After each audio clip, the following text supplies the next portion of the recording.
ایک مسلمان کے احترام کے خلاف اس کا بے عزت کرنا اور حقیر سمجھنا ہے، اسے اپنے سے حقیر سمجھنا اور اس کو بے عزت کرنا۔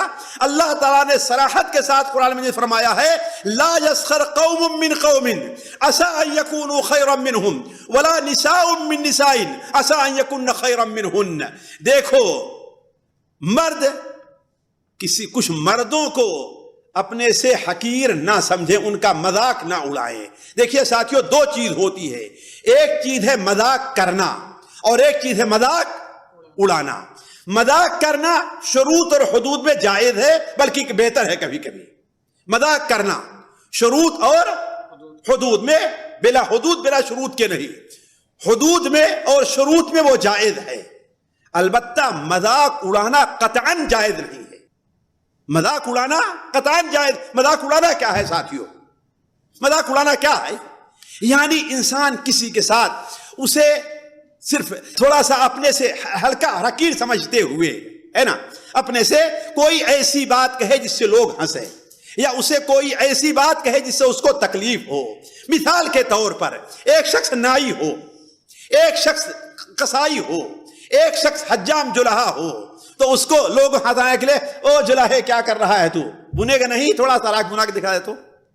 اور نائی کو چڑھانے کے لیے ایسا ہوتا ہی نہیں ہوتا ہے، ہم لوگ کرتے ہیں نا، اور قصائی کو، ہے نا۔ تو کہنے کا مطلب یہ ہے مذاق اڑانا یہ چیز جائز نہیں ہے، مذاق کرنا جائز ہے، لیکن اس کے لیے حدود اور شروط ہیں۔ تو کہنے کا مطلب یہ ہے کہ اللہ تبارک و تعالیٰ نے ایک مسلمان کو بے عزت کرنا اور ایک مسلمان کو اپنے سے حقیر سمجھنا، اس کو قطعاً ناجائز قرار دیا ہے۔ بلکہ اس سلسلے میں جو سب سے خوفناک اور سب سے پریشان کن حدیث ہمارے سامنے آتی ہے وہ سنن ابن ماجہ کی ہے، جس کے اندر نبی کریم صلی اللہ علیہ وسلم نے ارشاد فرمایا کہ سود کے کتنے درجے ہیں؟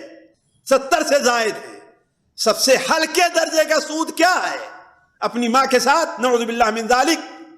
اور سب سے اعلیٰ درجے کا سود کسی مسلمان کو حقیر کرنا ہے، اس کی عزت کے اوپر حملہ، کو اسے بے عزت کر دینا ہے۔ آج کسی مجلس کے اندر کوئی سیدھا سادھا سا آدمی رہا کرتا ہے، یا اس سے کبھی کوئی غلطی رہتی، تو مجلس کے اندر اس کا مذاق اڑانا تو ایک عام بات ہے، بلکہ بسا اوقات اس کی وجہ سے وہ مجلسوں میں بیٹھنا بیچارہ چھوڑ دیتا ہے۔ مجلسوں میں بیٹھنا، اس میں وہاں جانا کیوں، ہمارے اوپر لوگ ہنستے، ہمارا مذاق اڑاتے ہیں۔ تو علی کل حال ایک مسلمان کا مذاق اڑانا، اسے بے عزت کرنا یہ جائز نہیں ہے۔ والسلام علیکم ورحمۃ اللہ وبرکاتہ۔